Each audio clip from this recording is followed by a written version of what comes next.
Hello everyone, welcome back. For this video, we're going to be taking a look at the slope of a line. Now, this should definitely be mostly just a review of some things that you learned back in Algebra 1, right? So there shouldn't be a whole lot that's new here. It should just be a reminder of some of the things you learned last year. So, the slope of a line, that's what we're going to be talking about for this entire video. One way to think of the slope of the line is that it is a description of the steepness of the line. So if I look at these three segments that I've got here on my graph, I'm asking you which one below would have the greatest slope. In other words, which one would be the most steep? So if I look at segment EF, I notice that that's not steep at all.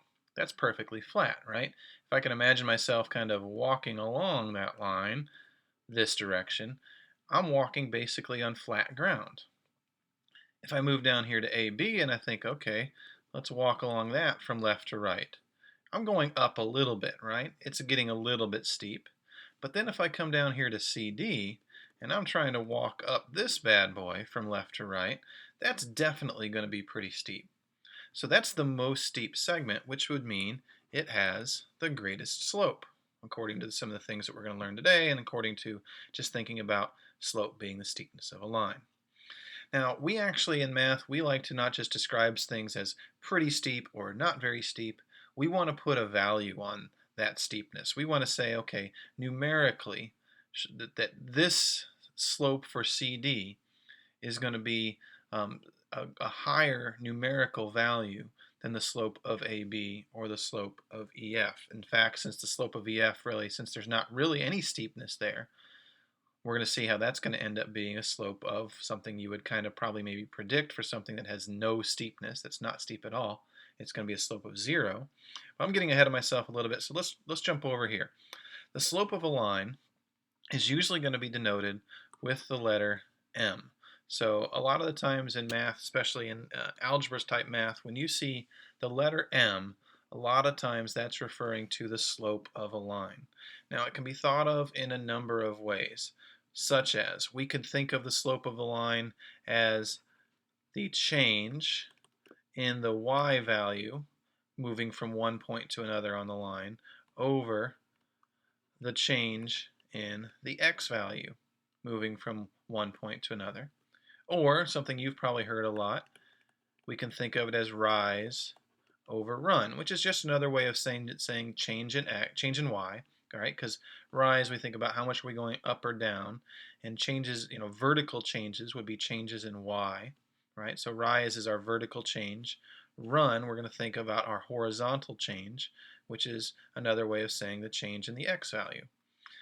Or if we know 2 points on the line are x1, and this should be a y1 right there, x1, y1, and x2, y2 are 2 points on the line, then a little formula we can use to calculate the slope would be y1 minus y2, so we take the first y minus the second y, over the first x minus the second x. And in fact, it doesn't matter if you do y2 minus y1 and x2 minus x1. You'll get the same answer, but what you can't do is you can't do y2 minus y1 and then flip the order and do x1 minus x2. You kind of have to be consistent about which point, which part of the point, which x coordinate and which y coordinate you're going to put first and second. Another way to think of this actually is using something that using a little bit of notation that we learned in the last video. We can say change in y, right? Delta y, change in y over change in x. Delta y over delta x would be another way we can think of it, right? So let's do a few quick examples of finding slope. I have pairs of points here for you. We're going to find the slope of the line that would pass through each one of these given pairs of points. So starting with example A, we have negative 3, 4 and negative 4, 5. So to find the slope, I'm going to do the change in y over the change in x, which is, I'm going to say y1 minus y2 over x1 minus x2. Now if this is x1 and y1, that would make this x2 and y2. So y1 minus y2, that's going to be 4 minus 5. x1 minus x2 is going to be negative 3 minus negative 4. So what does this simplify down to? Well, 4 minus 5 gives me negative 1. Right? 4 minus 5 would be negative 1. And negative 3 minus negative 4, well, that's going to be the same as negative 3 plus 4, which is going to be positive 1. So we have a slope of negative 1 over positive 1, but since that 1 on the bottom is a little bit unnecessary, we can just say it has a slope of negative 1. In part B here, we have 8, negative 4 for 1 point, so we'll call that x1 and y1. And we have negative 4, negative 4 for our second point, so that would be x2 and y2. So if we're going to do change in y over change in x, this is going to be negative 4 minus negative 4 over 8 minus negative 4. So what does this simplify to? Well, negative 4 minus negative 4 is negative 4 plus 4, and negative 4 plus 4 is 0. On the bottom, we would have 8 minus negative 4, or 8 plus 4, which is 12. But 0 divided by any number besides 0, 0 divided by anything that's not 0 on the bottom, just gives me 0. So this line here would have 0 slope. In letter C, we have negative 6, negative 2, and negative 6, 9. So our x1 and y1 here, our x2 and y2 there. So change in y over change in x for this one looks like this. Negative 2 minus 9 on the top, and negative 6 minus negative 6 on the bottom, which would be negative 11 over, change both those signs, make it plus positive 6, we'd have negative 11 over 0. Now when we have 0 on the bottom of a fraction, that's not the same as having 0 on the top of the fraction. You cannot, in math world, you cannot divide by 0.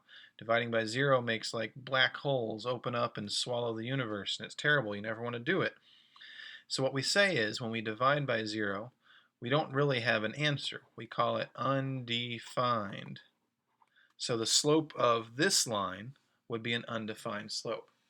Well, what do these look like graphically, especially these last two? I want to look at these last two. What would they look like if we graph those lines? Right? So I'm going to kind of come over here to the side for a minute. What would it look like if I graphed the two lines from parts B and C? Well, if I just sketch out a quick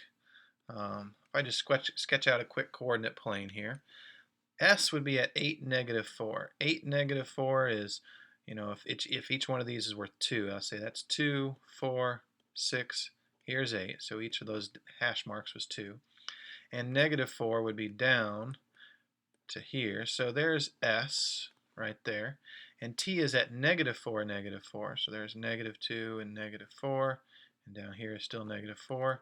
So if I look at segment ST or line ST, I can see that it is a horizontal line. And like I had actually already mentioned before at the beginning of this video, that's going to be a line with a slope equal to 0.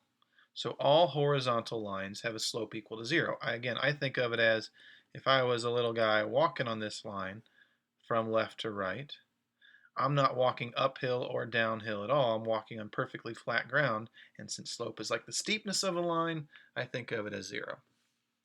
Now on example C, we have an x at negative 6, negative 2. So that would be like right here. And a y at negative 6, 9. So there's 2, 4, 6, 8, and so 9 would be a little bit above that. So there's y at negative 6, 9. And so that line, you can see, is going to be vertical. So this is a vertical line. And we determined that it has undefined slope. Undefined slope. All vertical lines have undefined slope. And to kind of carry on my metaphor of thinking about like walking on the line, right? If I'm trying to walk on this line, I can't do it. It's going straight up, so I'm just going to fall down. That has an undefined slope. It's impossible to walk up that line. It's a wall basically. It's not something you can walk on unless I guess you're Spider-Man or something. right? So it has undefined slope. The slope of a line that would go uphill, so let's see, I'll use a green color.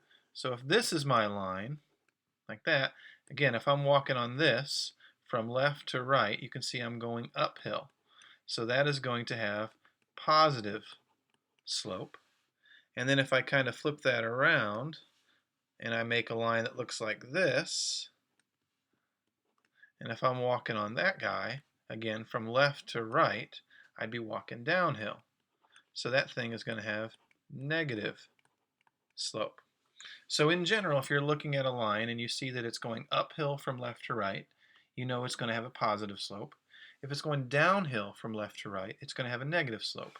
If it's a horizontal line, it's going to have a slope equal to 0. And if it's a vertical line, we say it has undefined slope. So let's do these last two examples where we're going to sketch a couple lines based on a point that they go through and their slope. So in example A, it goes through -5, -1, which is right here, and it has a slope of 4/5. Now back in Algebra 1, you probably thought of this as rise over run, which is perfectly fine, right? It means to get from one point to the next, I need to have a rise of 4, meaning go up 4 since it's positive, and a run of 5, which means go to the right 5 spaces. So that point would also be on it. The instructions say to show 3 points in the line, so let's do that again. Up 4, over 5. That point there is also on my line. Now if I connect these 3 dots, that would be my line, right? So this line looks something like that. There would be my line for part A.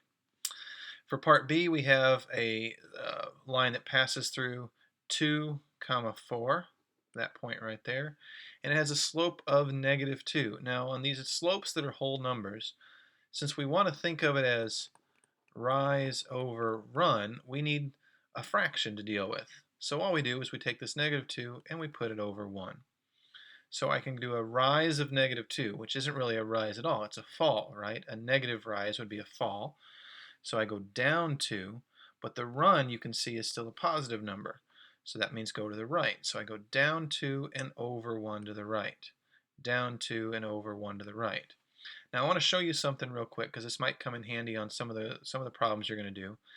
A -2 over 1 is the same as a +2 over -1, which would mean that if I was starting here and I wanted to go maybe in the other direction to find some points, what I could do is, again, you see I just took that negative sign and I just put it on the bottom, right? It was up here, I put it down here on the bottom. But now my rise over run tells me to go up 2 and then left 1, right? A +2 rise, a -1 run. That would be up 2 and left 1. So up 2, left 1, up 2, left 1. All of these points are on this line that I'm describing here. So if I connect those points, or get the idea, I guess, of connecting those points, that line there is the line I'm describing. And just to connect to what we talked about before, you'll notice how it told me that this is a slope of 4/5. And if I'm, again, walking on this, going from left to right, I'm going uphill, which I should be, as a positive slope. This one, if I'm going left to right, walking on this, I'm going very steeply downhill, and it does have a negative slope. Okay, that's it for this video. So we'll see you next time.